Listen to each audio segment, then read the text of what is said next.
with Read to Me, Mrs. C. Learning through reading is fun. Yippee! So let's open a book and we'll have an explore. The more that we read will mean you're learning more. Welcome, my friend, to Read to Me, Mrs. C. Hey, have you subscribed to my page yet? If you haven't, please do so now so you can have access to all of the books that I read. All right, my friend, we're not going to waste any more time. Let's get reading today's story now.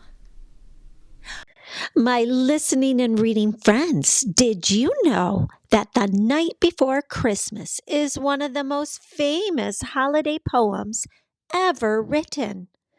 Today, we're reading a magical Disney twist on the classic story, Olaf's Night Before Christmas. Let's join Olaf, Anna, Elsa, and the gang on their cozy Christmas Eve adventure. Published by Disney Press. 'Twas the night before Christmas, and all through the house not a creature was stirring, not even a mouse. Stockings were hung by the chimney, but why? Had they gotten too wet?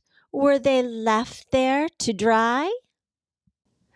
Elsa was sleeping all snug in her bed, while glittering northern lights danced overhead.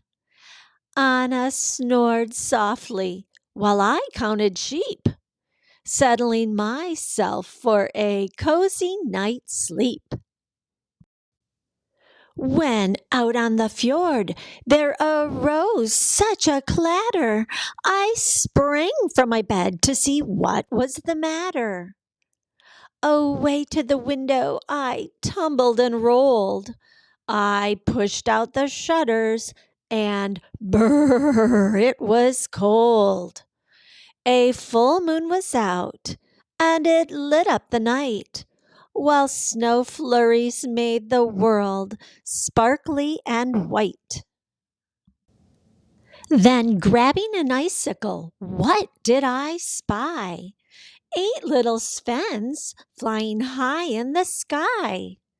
The Svens pulled a sleigh. There was someone inside. Could Sven and his Kristoff be out for a ride? Straight toward the castle the flying sled came, while the man, was it Kristoff, called out some strange names.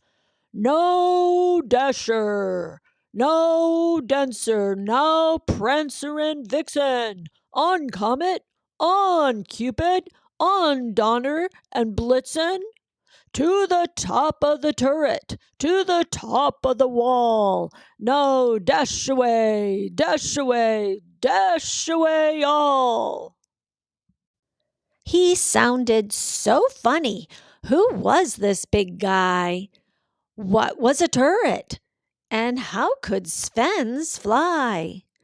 And then with a ringing, I heard on the roof the thumping and bumping of each little hoof. Then from behind me there came a strange sound, and the whole chimney shook as 2 feet hit the ground. His boots were all black, and his pants were all red. But where was the rest of him? Where was his head? He placed a large bag filled with gifts on the floor.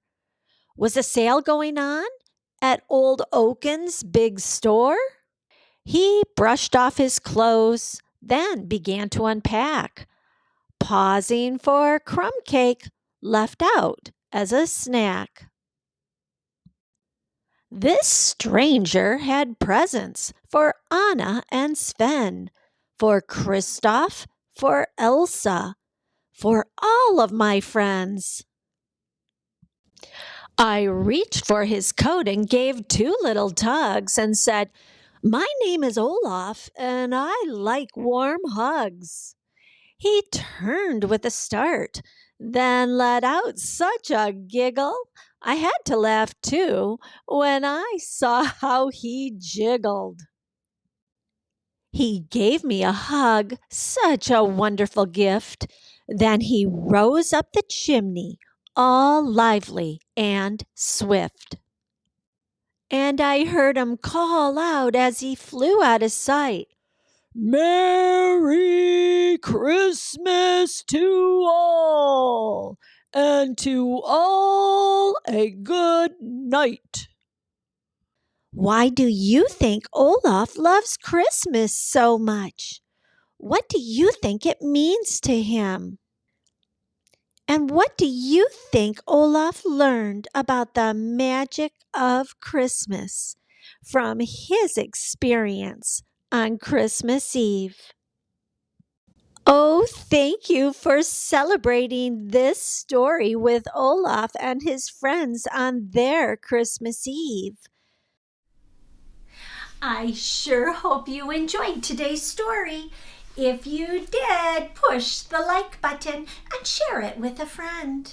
And if you can tell the story to somebody else using your own words, that's a great way to remember this story. Okay, my friend, until I see you again, help me say it. Keep on reading.